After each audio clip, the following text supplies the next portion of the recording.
Black Hawk Partners, an absolute weapon. He's the founder, president, and CEO of Black Hawk Partners, a family private office in the business of originating, structuring, and acting as equity investor in strategic corporate investments, and co-founder of OMV Capital LLC, a trading platform focusing on the financing of real estate, infrastructure, and project finance properties throughout the globe. And he's in New York City, and he's a weapon that understands a whole bunch about money, economy, Bitcoin, politics, finance, whole bunch of other shit. And I'm extremely excited to talk to him today because he has opinions about lots of stuff. And I always enjoy talking to someone who has solid, strong opinions about lots of stuff. So without further ado, ladies and gentlemen, Ziad Abdulnour, how are you, my friend? I'm doing great. Thank you for having me. Okay, I appreciate your time. I understand you are a very busy man, and anyone can tell with one quick bit of Googling, you have done a lot in life, and you have not slowed down. So no, is there maybe we'll start there. I'm not about to slow down. Oh, let's maybe start there for a second. Probably a few decades ago, you probably had the opportunity to maybe stop working, stop doing stuff, stop creating, moving, going. You know, you passed the tipping point. There was a day that you said, okay, well, you know, my bank account's looking pretty flipping good right now. Maybe I can just kick the feet up and relax. Why do you decide to wake up every single day? I'm sure you don't get up at 10 a.m. either. I'm sure you probably get up a bit earlier than that and you are getting after it. Why are you still going when many, many, many would have stopped? Great question. One day, a friend of mine asked me a question, told me, Ziad, what is the number? I told him, what do you mean? What's the number at which you would stop working? You know, you have anything, you have everything. My answer was more. The number was more. He told me, you son of a gun. Yep, that's true. Look, if you love what you do, why do you want to retire? What do you want to do? Go play golf all day long with your pink suit, green tie, and blue pants? You look like a clown playing golf. Okay, I'll play golf once in a while time. I ride horses, I ride polo. But, just retire and do that? That's no passion. There's no, it's not the money at this point. It's the chase. It's the hunt. It keeps me young. It keeps me alert. It keeps my gray cells working. I mean, this is really the chase of what? The chase of ideation in your head that you want to see manifested into the real world? Yes, good question. Look, it's not about money. It's about disrupting things. I'm a disruptor. I'm a rebel. I'm a maverick. I'm a disruptor. I'm a guy who's in your face all the time. I love it. And you know what? If you are a true disruptor, you're going to make a lot of money. Because you don't make money in good times. You make money in times of disruption, when everybody's losing his head, where people are panicking, where emotions are running high. Give you an example. Stock market was at 28,000 just recently in March. I knew the coronavirus was going to decimate the market. I went short. I made a huge bet. I went short. It went down to 23,000.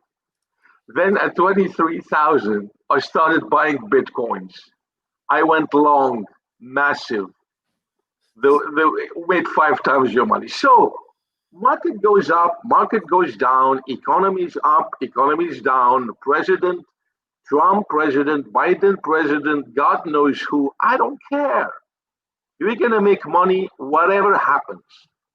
This is the attitude of somebody, of a real deal maker.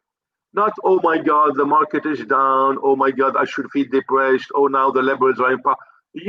I will make more money with the liberals and the communists in power than the capitalists in power. Because I know how to look at things. Because most people dissociate business from politics. Oh, this is business, not politics. Wrong. Look at George Soros. I cannot stand the guy from a political point of view, but he's a very smart businessman. I have to give him that. Hats off. He's a very smart businessman, but I cannot. I don't dislike his view. I dislike his view. So I mean, he basically combines politics and business. You see, some people I know, friends of mine, they invest based on where the armies in the world are moving. Business is war. Is war, how things are going to happen. This is called event-driven investing. Look at stuff in the world, geopolitical, and make a huge bet before they happen, before it's in the papers, before everybody knows about them. When stuff is in the paper that this is hot, I go short. I don't go long. It's too late. Reminds me of the story of Joe Kennedy, who's the father of JFK.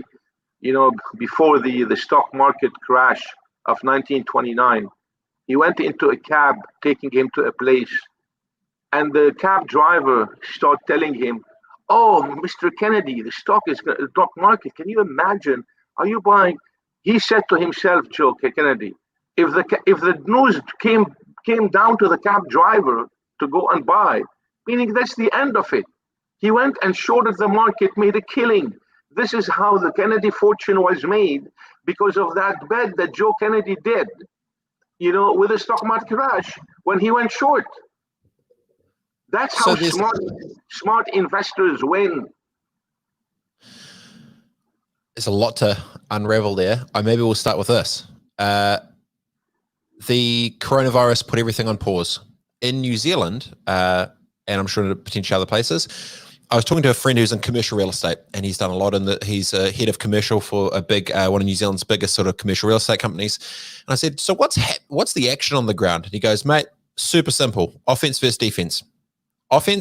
Defense, all the millionaires who have their leases and stuff, they're losing their shit. They're freaking out. All the billionaires are going on offense because all of a sudden they've got a whole bunch of underpriced assets which are about to hit the market because the millionaires are stuffed, and they're going to play. They're playing in decades, not years. So he says there's two different games, and it depends if you're at the table to play or you're not. And if you're not, you're stuffed. And if you are, and so it's great to, I guess, that's exactly what I'm saying. I'm confirming that. You're absolutely right. Absolutely right. That's how you do it. So when you play big or you don't play. It's exactly what he was saying. 100%. They say he was saying that they playing and they're thinking generationally, long term, long game, chess checkers. Wait till it all crumbles, then they come in and then they play in the market. They don't. The cab. They don't buy when the cab driver's buying. They've done it before, like months before, years before, whatever it may be. Exactly. When the cab driver starts buying, you start going short. So maybe I'll ask this. You've obviously pretty well connected in the realms of money and the worlds of intellect and understand what's going on. On a day-to-day basis, you are the 1%, right? You're probably the 1% of the 1%. Got it. How do you guys communicate within your trusted circle, and who do you decide who's in and who's out for how you communicate with others in your space? How do you do it? It's a good question. Well, number one, these relationships, I've known them for decades. So you don't build this overnight. I mean, as a matter of fact, over the decades, you get to know who you trust, who you don't trust. And I've lost a lot of money doing it. Of course, I've made much more, but I've lost because you learn from your failures. You don't learn from your successes, obviously. So it's all about people, number one. Even when I invest in a company, even when I build a company, invest in a company, I'll give you an example. Some people come to me and told me, "Oh, Ziad, would you be interested in that industry? Would you invest in New Zealand? Would you invest in Africa?" I told them, listen, I don't invest in technologies, in industries, in geographies. I invest in people. The same thing when I trade. I get my sources, my information, not from the Wall Street Journal, but from trusted people.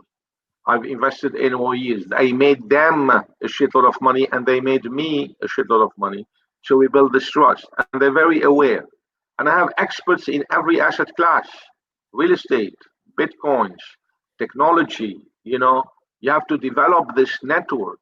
And it's not the quantity, like all these idiots who collect names on social media. I have 20,000 contacts, 30,000 contacts. Who gives a shit? I mean, my question to them is that Have you monetized these contacts? No.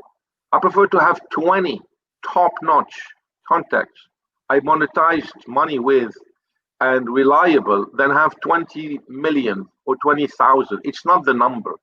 It's the quality of the people. It's the quality of the people. Yep. That's what it is. So at the end of the day, when I invest in a company, number one, I invest in some people I trust and I feel comfortable with. If I don't like them, no matter what the deal is, no matter how wealthy and powerful they are, I tell them to fuck off. Literally, go fuck off. Two, people with a track record. A lot of people talk, a lot of brokers, promoters, slick people, they have no track record. They position themselves as operators or as traders or as experts. You're no expert. Like all these people, who went to these fancy colleges, Ivy League colleges, and who basically don't have any skin in the game. For me, they pontificate. I have no respect for lawyers, economists, bankers, professors, zero respect. Because they haven't run businesses, they haven't done it themselves, they're not practitioners. Exactly, they pontificate, they have skin in the game. They are in the ivory tower at Harvard Business School. They make $200,000-$300,000 a year, or even more, and they think they know it all because they have some gray hair. And you know what? I'm so blunt with them that you're gonna laugh with this. So when people come to me, tell me, Ziad, I want to give you some advice. Some professor at Harvard Business School, some asshole. I'll give you some advice. I told him, let me ask you a question before you give me any advice. How much money do you have in the bank? If you have more than me, I will take your advice. I'll take the advice from Warren Buffett, Bill Gates, Mark Zuckerberg, because they're richer than me. They are in the tens of billions of dollars. Okay? But I will not take an advice from a professor who makes $400,000 a year, which I make in a day. Thank you very much. I don't need your advice. They're shocked. But you have to shock them because they're so pretentious, arrogant assholes that you have to put them in their place. This is it. I like to put their people in their place. People who claim they are this, who tell you, they are that important. No. This is how important you are. And I'm going to prove it to you. You have to confront people. I confront them. They may not necessarily love you or like you, but that's okay. You know what? Let me tell you something. It doesn't matter. I mean, there are a lot of people who love me. There are a lot of people who hate me. Even the people who hate me, I know eventually, once they get to really know me, they're going to change. And number one, but it doesn't matter. You know what's the worst? It's not loving or hating. It's indifference. When people are indifferent to you, where you're so irrelevant, then people are indifferent, like you don't exist, like you're dust in the wind. That's the worst. Even in a relationship, when you're dating a woman, indifference is the worst. Indifference is not important. It doesn't matter. You don't exist. Love and hate, it can change, but not indifference.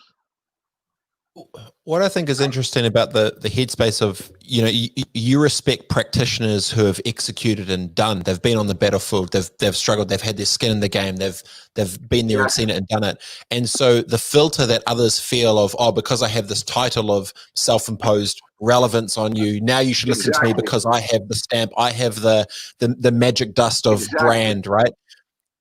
So your filter is, I don't give a shit. What have you done? Do I like? So I always think about, obviously way smaller scale. Do I like you? Do I trust you?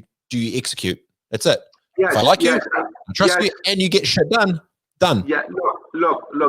That's a good point. I would like to add on that. Okay, if somebody comes to me and tell me, you know what, I went to an Ivy League college, Wharton, Harvard. I worked 15 years at IBM. I was or at whatever firm, and I was a partner or a top executive for funding, versus somebody who comes to me and who went bankrupt 3 times.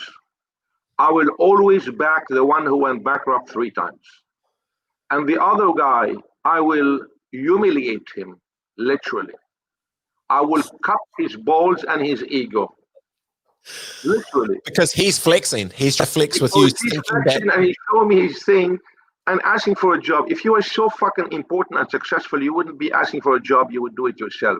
The other guy is a hungry guy who wants to prove himself to the world. He's very keen. He's very humble. He learned a lot from his mistakes. And he wants one last shot. Give me a shot. You know what? I've really learned a lot. I like Well, these he's people. been They're there. humble. Yeah, it's yeah. I definitely can see that, but it feels like at the top with where you're at, you see the game differently. You're not seeing titles and hierarchy. You're seeing No. execution and ethic. You're Yes, looking at the. You know, I think about you know, I've exactly. done smaller things in my life, obviously not to the same level, but I know if I'm going heads up against someone else, and I know I've been to the bottom of like, oh, you haven't slept in a bathtub and put all your shit in and rented out for $40 a week. You haven't had like noodles and water. Stuff you, because I know when it goes to the bottom to that ground, I've been lower than they have. So I think of it as ammunition of, cool, all right, you've had all your fancy shit. You've had everything with your layups. You've had your nice little trust fund rolling. Okay, cool. Well, I know that you're going to tap out after 18 hours and I'll go for 48. I know that, you know, so I definitely, in being a ex-professional athlete, I can understand the mindset of that. So I'll lead into this. In the world that You you're know in what? now, and Just to close on this, I yeah, can't stand entitlement. All these prima donnas who think they're entitled to that, or all these young kids who went to Ivy League colleges, they think they're so smart. They've never ran a company. They've never seen any tough thing. They just come from a good family, or they could afford to pay a degree like this. These guys, I like to obliterate them, literally, to make them leave my office crying.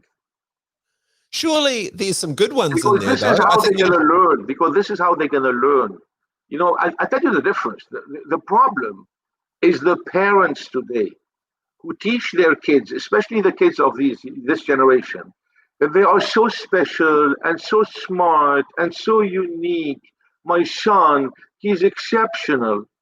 You know, so it goes into the head of these kids that they are so different and so special, and they end up working with Ivy League, going to an Ivy League college, meaning they're so smart. No, no, they are doing a disservice by saying that to their kids. You should really, that's a totally disservice, because they end up facing the real world and they say society is not going to treat them like their parents. You're not that smart. There's a zillion guys like you.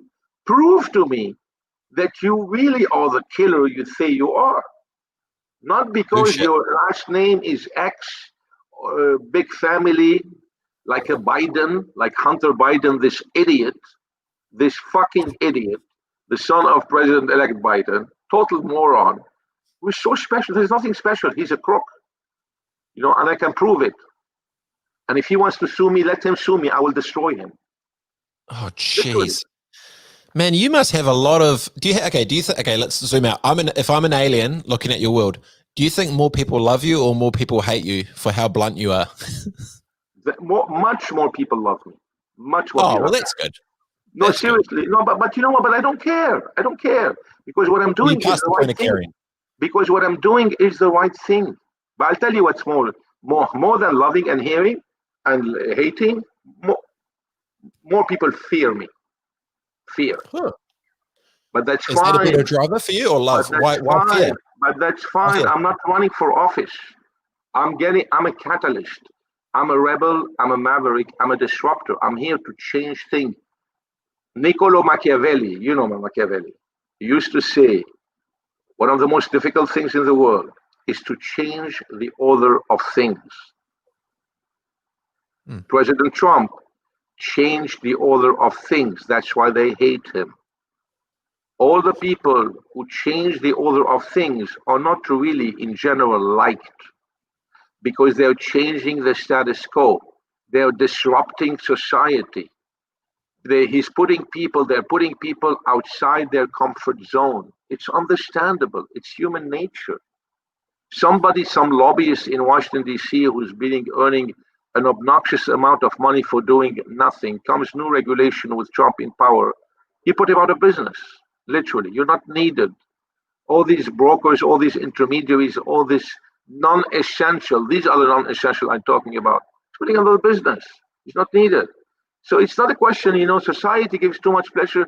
Oh, you're politically correct, you're nice, you're polite, you're sincere. Who gives a fuck about this? What difference are you making in this world? Nothing.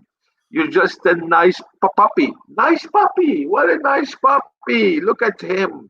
how nice and polite he is, because all this education system, all this stuff, all this, it's all about control. It's all about conformity and control. You're born, you have to conform to what your parents say. You go to school, you have to conform to what your principals say. You go to college, you have to conform because you have to be liked by your peers. They have to like you. You go to work, you have to conform to what your boss says. You get married, you have to conform to what your spouse says. So now you're 50, 60 years old, you have conformed all your life is over, and you have done shit. Keep conforming, you idiot. Keep conforming. Well, they're following the blueprint of what they feel success is, to keep ticking that box of what others around them are doing the exact same thing, right? But that's not success. That's not success. That's not success. Well, how do you define success? No regret? Success is about empowering people. Success is empowering people to become true leaders, creating leaders, and making fuck you money.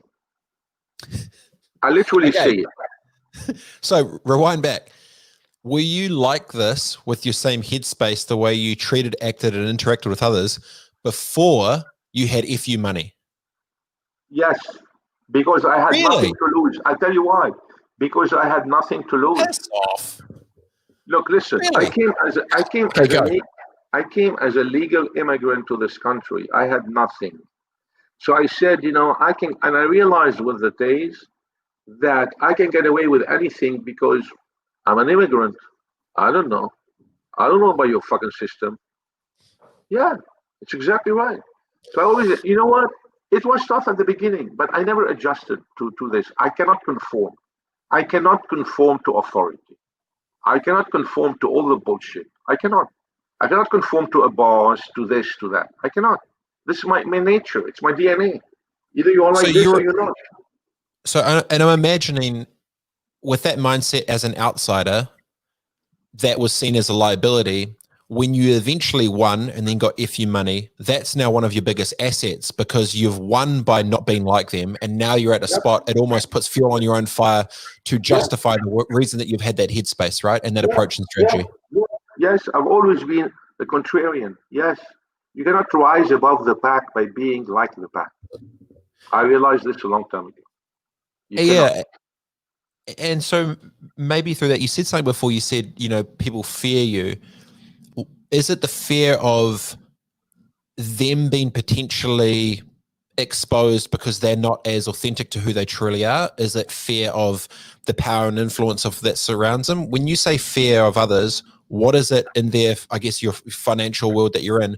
What does that fear I'll tell you. Number one, when you're like this, nobody's going to approach you with a deal, a scam, to shove it down your throat, because they know if they're going to do that, I'm going to have the feds at their door. I'm going to jail them. I'm going to put them out of business. Literally. And without any feelings. So externally, because of what you've built and created, it puts an instant wall for those who are thinking of scamming not to even try. So your filter of those who get to you is a lot tighter because they don't want to get exposed. Got you. Look, at the end of the day, to be really successful, you can't, it's not just by being irrelevant, but being dangerous. Nobody wants to mess with you. People want to do it the right way, and nobody wants to mess with you. And even if you're dealing with very rich people, you see the problem, people are so fucked up. Their whole education is fucked up. They have to give reverence. No, I'll tell you, I'll give you an example. They have to give reverence. They have to give reverence to the powerful and the mighty. Yes, Your Highness, if it's a title. Kiss the ring shit. Yes, Kiss doctor. The ring shit. Yeah, because they are billionaires. But let me tell you something. I know how the billionaires think. Okay, when you react like this in front of a billionaire, he's going to treat you like shit, like you're his doormat. But when you challenge him like I do every time, I tell them literally, who the fuck do you think you are to do this and that? No, seriously. You know what? They take notice. Who is this guy? I would rather have this guy on my side as my advisor than on the other side, because he's totally unpredictable. And Well, this is what they're challenge is afraid of. respected for them. Yes, Because they don't get challenged. It's so psychological. It's so psychological. I can write books about that. And I wrote my last book. You should check it out on Amazon. It's called Startup Saboteurs: How Yeah, Ego, ego. Incompetence, and Small Thinking Prevent Wealth Creation. It's all about wealth creation. There are a lot of people who sabotage themselves, who sabotage others, and they never make money. So it's all about your dealings with people. You don't have to do exactly the opposite what society told you to do, except that everything has to be legal and right. You cannot cheat, you cannot lie, you cannot do these things. But having an attitude, fuck them. I have an attitude. So what? Sue me. I'm not doing any harm. At the end of the day, the difference is if you're talking all this shit, but you hadn't executed, then you're just seen as one of these flipping, you're a loud mouthpiece with no engine because you've never done anything. So now you're actually probably further potentially publicly exposing yourself because you haven't actually done shit, opposed to if I've done shit and then I'm telling you I'm doing it and this is how I'm rolling, well, stuff you, because this is, and because of your past of how you've got to this point by being, probably extremely confrontational with your view. It's lethal, right? Yes, and to build on that, I always rely much more on the substance than the style. Unfortunately, in today's society, it's all about style. How you say things, did I offend you or not? How you do things. Oh, you offended my feelings. Oh, you were so rude. Oh, you know what? This style shit doesn't work. For example, if I have a guy, no, I'm telling you, man, but this is gnarly, dude. Like you are literally like such a gnarly savage. It's so refreshing to talk to someone who doesn't give a shit. It just says it. I give you an example. I give you an example. This is the thing. So, if a guy and this story has happened. This happened. So a guy comes up, always tells me, he's absolutely crazy, but he's very, very smart. The IQ is maybe 180 or something like that. And he's a track record like crazy, but he's crazy. He doesn't give a shit about anything. He comes in front of my board. He stands on the boardroom where we are all seated on it. And he says, look, this is what I plan to do. This is how I plan to buy this company. This is how I'm going to rape and pillage everybody there and make a shitload of money for you. I love the guy. Versus somebody, if a guy like this goes to any Silicon Valley firm, these egomaniacs from Silicon Valley who thinks that they are the center of the world, if he does this, they're going to kick him out the door because they looked at the style, not at the substance. The messenger, not the message. I'm exactly the reverse. So when I coach CEOs of companies, how to pitch money and etc. For example, I tell them, when you ask a question, don't ever say, I don't know, because that's the kiss of death. A CEO for me is somebody who is God. You're there, you God. You find a solution, you find an answer. This is the kind of CEOs I back. Other guys, oh, excuse me, let me check with my CFO. Fuck you and your CFO. Done, out, you're fired. I have no patience. I would check with my CFO. I have no patience for people who are hesitant, who are politically correct, like this other idiot. He goes, he puts the laptop in front of him. He starts making the presentation. I interrupt him. He told me, let me finish. I told him, fuck you, out. Let me finish. You cannot answer a question while you're working at your laptop. You see, these are the fucking bureaucrats that do not work in my life. I cannot tolerate people like that. I'll give you an example, okay? I think this is, this show goes to how many people? This show goes to how many people? I'm asking you a question. Sorry, you just cut it for a second. Dash Radio, we've got 13 million users. Good. Let them all hear this very clearly. When I was young, before coming to the United States, my father was a very, very successful entrepreneur, extremely successful. And he told me, I want to give you one advice. And I want this advice to you and all your people. And this is all what matters. All the rest is fucking bullshit. You don't want advice. There are three things that matter in business. Any individual, man or woman, has to have these three things for you to do business with them. If they lack any of those three things, do not do business with them. And he told me this, I was much younger, and I started relying on him, and I have to hand him this. Without his advice, I would not be where I am today. I'll tell you what he said. The wisest, smartest thing I've ever heard. No professor, nobody ever told me that. And I applied it to the letter. He told me these three things are equally important. Okay? There's not one. He said, number one, before I do, it doesn't matter the education. It doesn't matter the nationality. It doesn't matter the religion. It doesn't matter the color. It doesn't matter the gender. It doesn't matter the sexual orientation. He told me all this shit doesn't mean nothing. The only thing that matters is the following. Number one, all equally important, guts, balls. If somebody is not gutsy, don't deal with him, because when you have a tough times, he's going to pull you down.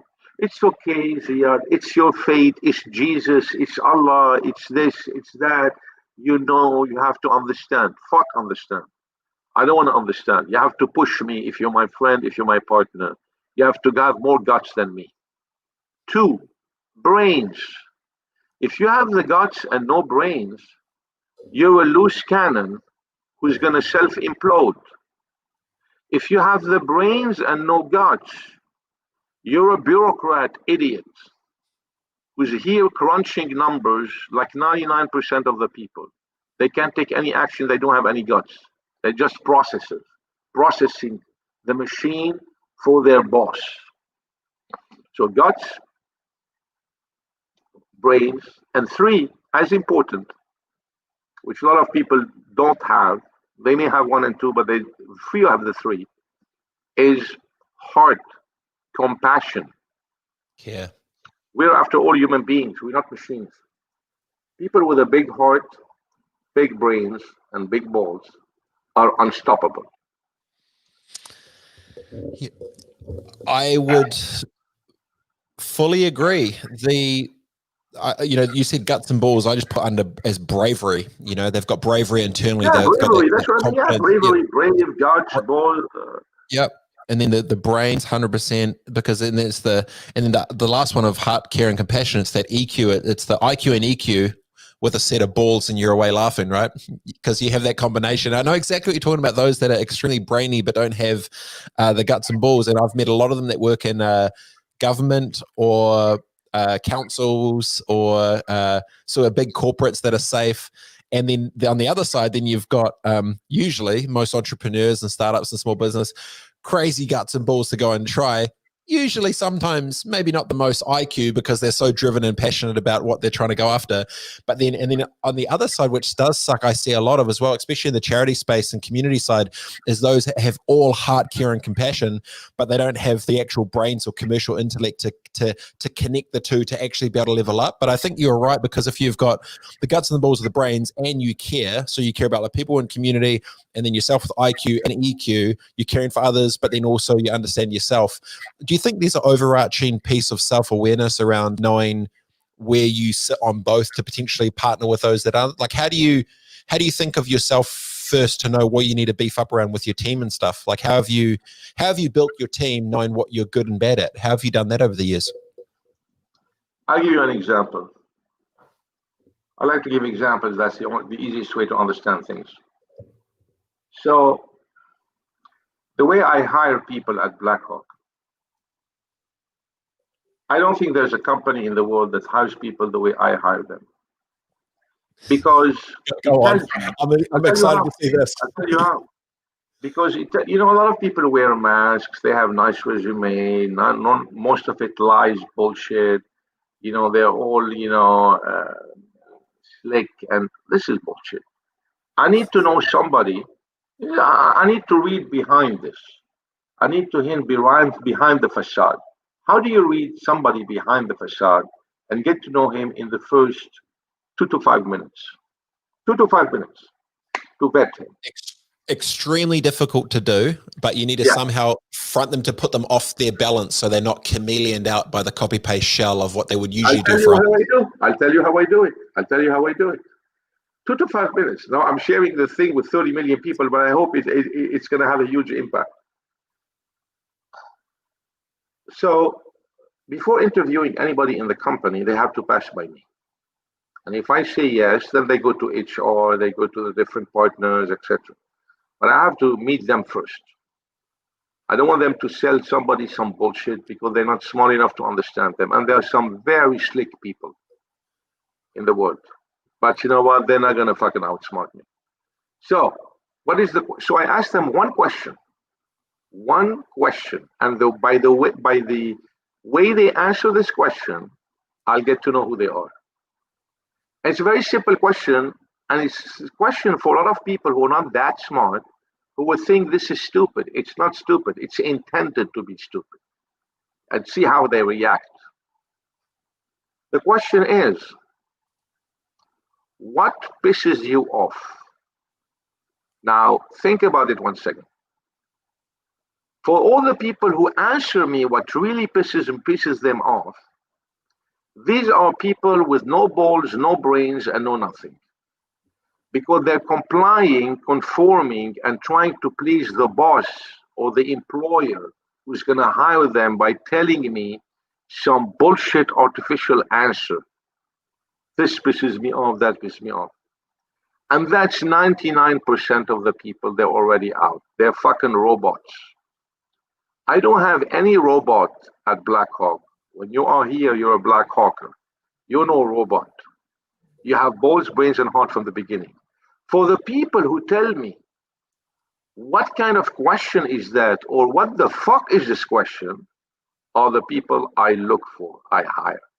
Because this guy challenged the authority, challenge their boss, they can challenge a client, they have balls, brains, and they know that this is a stupid question, and they challenge me, tell me, what the fuck is this question? And they don't care how I think. I love these guys. These are warriors. You're the exact opposite to it, because I'm imagining, I've never been technically, I guess, an employee of anyone. I've just sort of done my own thing so far to date, but I'm guessing for most HR things, for starters, it doesn't come from the top down. It always comes from the bottom up.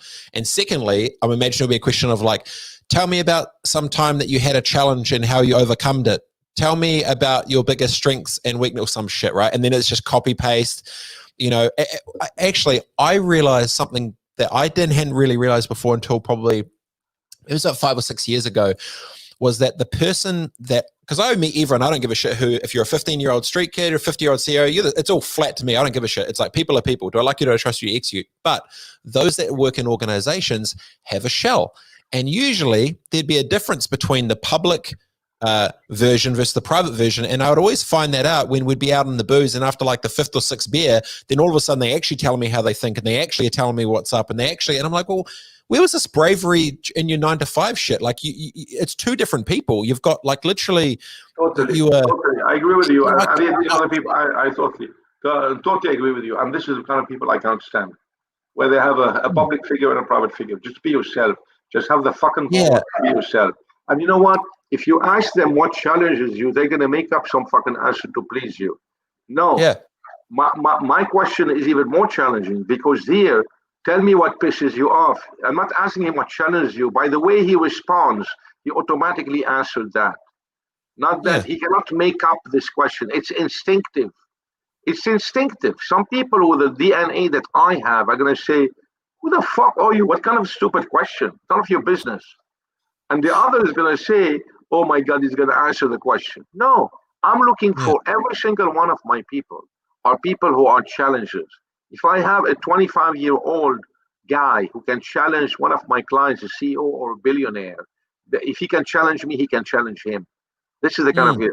I'm looking for a specific corporate culture. This is not instilled. This is not what they teach you in school. You have to be nice. You have to be polite. You have to answer the question. You have to behave properly. This is how your resume should look like. This is how you think. Who the fuck are you? to tell me what it should look like. Who the hell are you? You're a fucking teacher making $40,000 a year. You're going to teach me and my kids how I'm going to be? What have you accomplished? What merit do you have? Who the hell are you to ask these questions? You're a nobody. You're a pimple on my back. You're dust in the wind, bitch. Do you drink alcohol? What do you drink? No, I'm very sober. No. Really? I was like, man, I want to fly out to New York and just go for a few with you. I'm very sober. Look, listen, man. Life is too short. It's very refreshing. It's very refreshing because you create people like this. You change the world. The world is afraid of people like this. Fear, again, because they are not controllable, because you cannot control them, because they're too smart to be controlled and too opinionated. And when they read news, politics, technology, everything, I have a very critical mind. And the way I look at things is very different. And this is what attracts people. Look, at the end of the day, let me tell you something. I never did any cold call in my life. I never marketed anything. You know why? I'll tell you why. Because when you market, there's two kinds of strategy in marketing. You've been in marketing. You've specialized in marketing. In my opinion, let's cut all the crap and talk about marketing. There are two kinds of strategy: push strategy and pull strategy.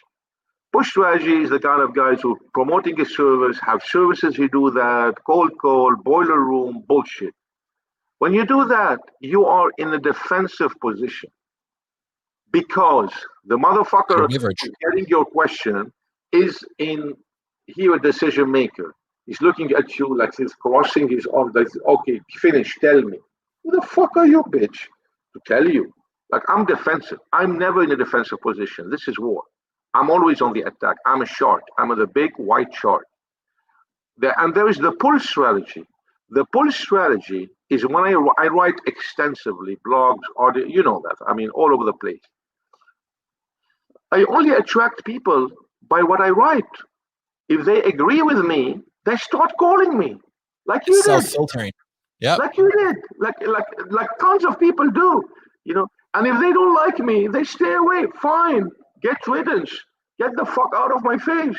Don't waste my time. So I pull the right people because they know this is who I am. When I keep consistently writing like this, think like this, say, I really like the way this guy thinks and operates, or I cannot stand him. So they start, for example, they wanna pull me down. So they write me a remark. I block them. I don't need to even negotiate with people like this. Don't waste my fucking time, bitch. You're blocked. Bye. And I block him. But there's something genius around that, my creative video production company, which was definitely on the pull strategy because we had no marketing, no anything, but we dealt with, banks and Mercedes and Corona, Heineken, all the rest of it. I eventually exited that company to Saatchi & Saatchi and Publicis, big advertising agency. But what I felt, exactly to your point, was the more content that I would put out and create with my thoughts and thinking around everything instantly became a filter to whoever would choose to engage with you, because they already knew what you looked like, dressed like, talked like, act like, sounded like. They knew what you thought. They knew everything. So you actually utilize content as a weapon, as an asset to basically filter out context of yourself to others. Get it? Brilliant. Same thing. Exactly. And you know what? I'm telling you seriously, sometimes I meet people once. They said, oh my God, it's like I've known you for 10 years. Because he reads my stuff, not all. It's like sometimes I walk on the street, Ziad, how are you doing? Is it? I don't know who they are, but because they know you. They follow me. Yeah, I mean, this is how you build your brand. This is how you build, and then you attract only the people who you want because they know you. They don't come to you because they want to change you. Go fuck yourself. I don't need your opinion. This is how I am. But the difference is then when I would sit down with them to the same level, but obviously to lower zeros, is they already like you and they know you get shit done. The bit that they want to see in the person when they meet you is, do I trust you? Yeah. And that is the only bit that so you can have 2 of 3 and you've actually already self-qualified 95% of the market, right? Because you're already 2 out of 3 done. Let's tell you something, and there was a study done about this. The people who are so upfront and who use the F word, etc., are usually very trustworthy because they have nothing to hide. They don't care. They don't have an image to keep. Oh my God, I have to be careful of my image and my script. Brand. Fuck this shit. Exactly. They are what it is. They are honest. They say it. You can trust them. I'm telling you, there's a lot of studies done on this. And I prefer these kind of people, the rough and tumble and honest, than the slick, everything has to be. I know I can trust it. I cannot trust this guy. I know I can't Well, trust him. it exposes itself over time, because as soon as I have this thing, I say, currency reveals character. As soon as enough dollars get in the mix, then you'll actually see how they really roll, opposed to actually knowing what they stand for, what they're about, and what their intentions are. But mine probably started off a little bit differently. Was I was thinking more about, I would get, young entrepreneurs or startups hit me up, and I'd try to go for his coffees with as many people as I could. I'm like, yeah, of course, done. And I got to like a year into it when I was in Auckland. I was probably 26, 27, 28, whatever. And then I looked at my calendar and I said, shit, I can't scale this. I can't scale that value to 1 million people. I'm stuffed because I can only have 40 coffees a week. I can only do ... And then I still haven't even done my regular business. And then I realized, wait a second, one quick 1 minute video. Yeah, what's up, Robett here? This is what I think. Boom, boom, boom, boom, done. And then all of a sudden, 10,000 people said, oh, there you go. That was 10,000 coffees done in 1 minute. And I used content to scale context. And that helped. That helped a lot. It's great to see. Yeah, I agree with you. I use a similar strategy. Like, so many people on LinkedIn and other social medias, I'd like to connect with you. There's a lot of people connect. Just like this, I'd like to connect with you because we have a lot of friends in common.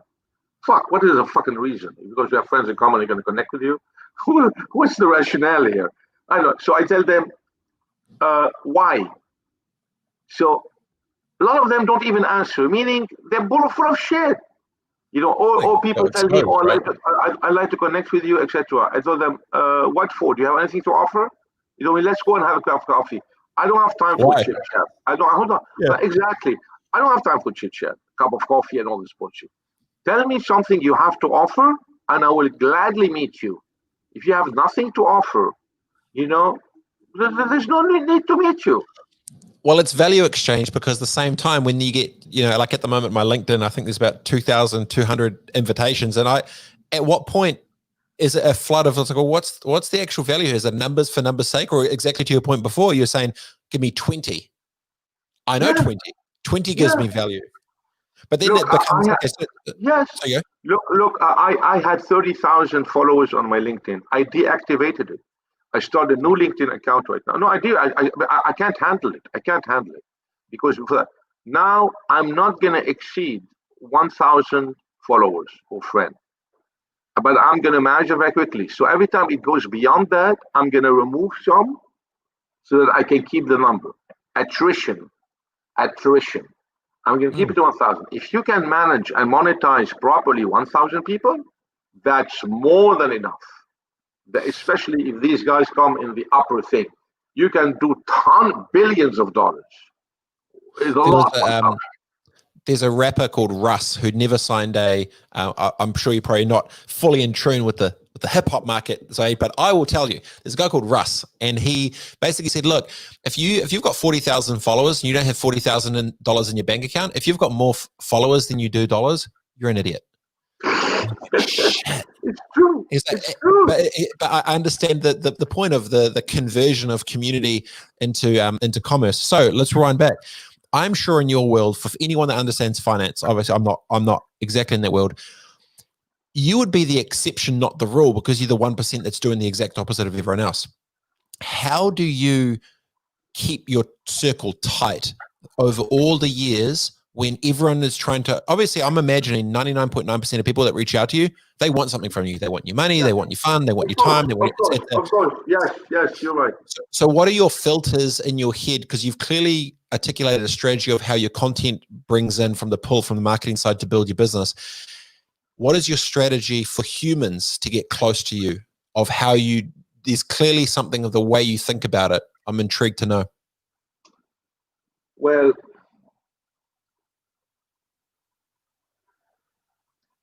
I get to talk more than once to a lot of people, and I get to know them more and more. And it doesn't take me to talk to them, meet them like 10 times to get to know them. It takes me 1-2 times maximum. And they automatically, I have no thing in totally ruling out, obliterating some people. because it's going nowhere with these people. He's not providing no intellectual curiosity, no financial reward, no fun reward.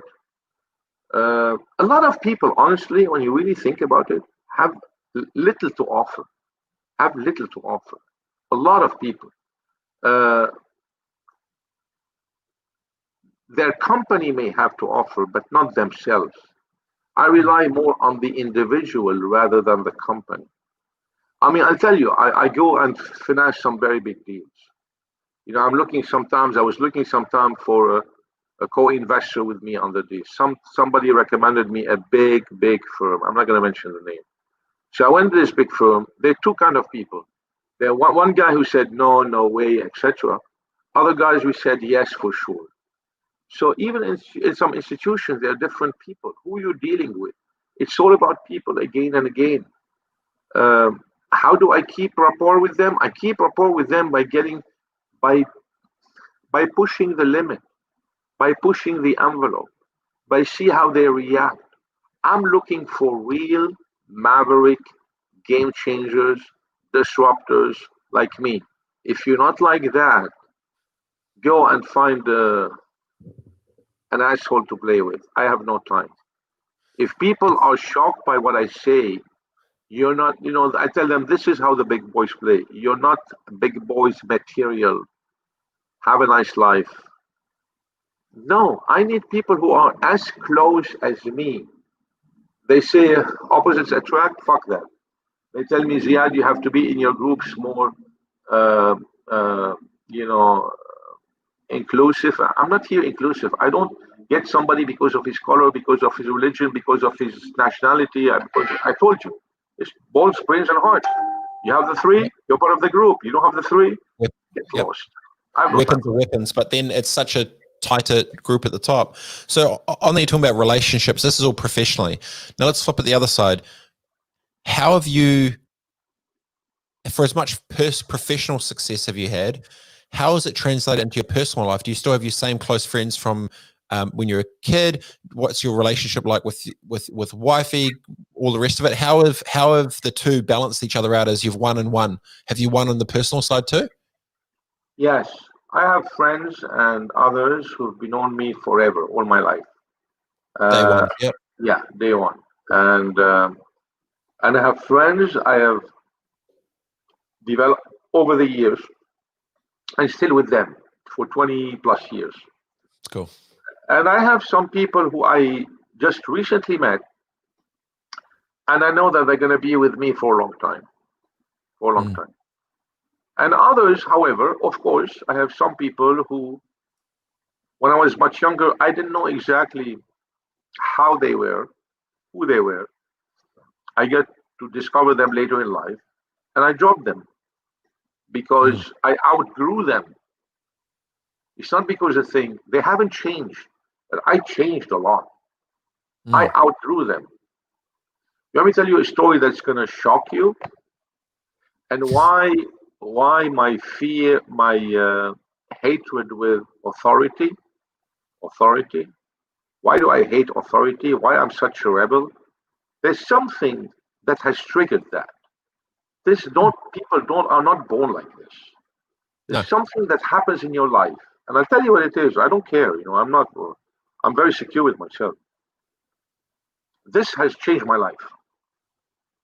And when I was my father, I'm the eldest of five. My father, very successful, very authoritarian, and very charismatic, extremely charismatic. When he went into a room, it's like you could draw a pin and you could hear it. People listened. He was a bit like J.P. Morgan. The way he looked, the way he talked, etc. Very authoritarian. And he's a guy who had a huge influence on my life. Huge. So when I was very young, I used to stutter. I couldn't place two fucking words together. For years, they took me to every doctor. Nothing has changed. I was like terrified when the phone rang I couldn't pick up the phone because I had to speak. And then all of a sudden, so they sent me all to all the kind of doctors, nothing worked. All of a sudden, when I started interacting with the other gender, I started loosening up. I'm telling you, man, this was the only fucking cure. I started loosening up. That's the answer. Oh, jeez, yeah. Yes. Start loosening up. Today I speak. I mean, nothing shows. But I'm telling you, it's like this is how I rebelled. I was like in a cage. Said the fucking world is my oyster. Fuck you all. And this is how you become like this. You move from that stage to this stage. One or two things. Either I would have been subdued and totally dust in the wind, or a total rebel, biggest disruptor ever, which I am. I do now a lot of speeches, public speeches here and there, nonstop. It's amazing how sometimes small little things like this happen and changes your life and changes your attitude. And this is why I started to resent authority. Of course, my father passed away a couple of years ago, but it's okay. Everything was fine before he passed away. But it took a couple of decades of clashing, and I would not submit. And if you're not going to submit to my father, who has the strongest personality of a person I've ever met in my life, I'm not going to submit to any fucking billionaire, to any fucking president, senator, congressman, shithead, etc. I'm not going to submit to them. Who the fuck are they? That's what it is. Right. I get it. Hey, look, I know you're extremely busy man, and wrapping up at the end here. I really appreciate your time, and I think for me anyway, I'm probably more of a young Simba on the come up. Only 35 now, got plenty of long ways to go. But it's really, I really appreciate having just blunt, frank, honest conversations, because it's exactly how I roll. So it feels I'm talking to an older, richer, wiser version of myself. So well done, and it's good to know that the way that you've won, you've won by being able to stay authentically true to you in your own lane, but genuinely continue that and take something that was definitely probably perceived as a liability to many into one of your biggest assets, which is kind of definitely put you in your own little path. And so I really appreciate the time. And look, when this whole COVID thing is down and crazy, I'll fly to New York, take you for a non-beverage, and I'd like to ask you a couple more questions, because I think there's a few more books in there which I think you could probably be doing. That is for sure. The learnings from the A to Z of Ziad, I'm sure will be lessons of life. There's something in there for sure. The A to Z, there you go. A to Z, Z to A. Really appreciate it. Hey, thanks for your time, brother, and best of luck for all the rest of it. Stay safe, stay good, and thanks so much for your time. My pleasure, my friend. Enjoy. Later, brother. Be good. All right, ladies and gentlemen, that was, geez, what a flipping wicked Ziad Abdulnour. Geez, I'm really genuinely impressed that someone can stay that authentically blunt and transparent and honest, regardless what's thrown at them. Obviously, I don't know the finance world. I'm not from New York. I don't understand any of that stuff, but I understand human beings, and the crossover between the bravery and the brains with heart and the care for others is something that I genuinely don't think not too many people. I always talk about, do I like you, do I trust you, do you execute? But the combination of IQ and EQ mixed with into the community side is also pretty interesting as well. From a marketing perspective, the idea of the pull strategy to be able to actually, when you're putting it, you have the leverage, you're on offense, you're the one that's taking stuff to the market. That is pretty important and amazing as well. So big ups and props. Appreciate the time for Ziad today. Amazing. Check him out. Black Hawk Partners is in the mix, New York. Does big fancy shit with a whole bunch of big people. Pretty amazing indeed. Enjoy the day, team. Have a good one, and I'll talk to you soon. Robett Live, Dash Radio, Dash Talks X. Peace.